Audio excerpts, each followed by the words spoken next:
Комиссией Ингушского управления Федеральной антимонопольной службы принято решение о виновности компании «Экосистема» в нарушении антимонопольного законодательства.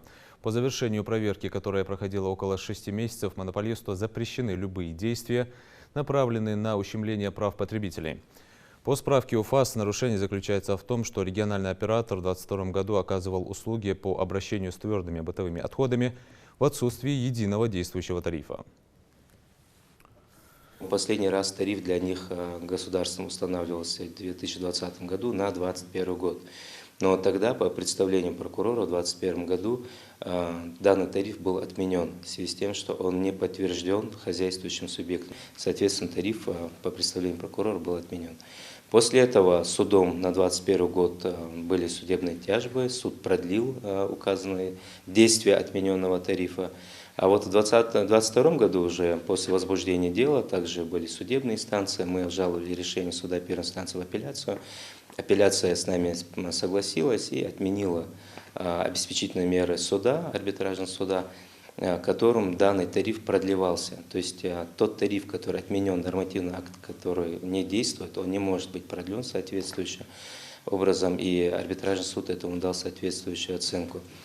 Таким образом, мы вышли на то, что Экосистема занималась услугами регионального оператора по вывозу твердобытовых отходов при отсутствии действующего тарифа, установленного тарифа, то есть это 457 рублей 43 копейки на сегодняшний день, и эта сумма является необоснованной, как установила комиссия Ингушского УФАС России. Соответственно, решение уже вынесено по данному делу, предписание выдано.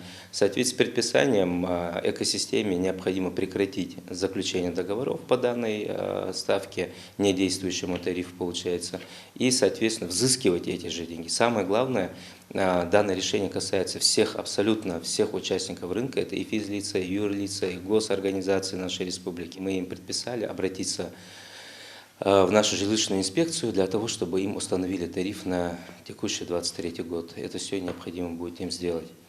Ну и плюс дальше мы будем передавать материал, смотреть по административному взысканию, что делать.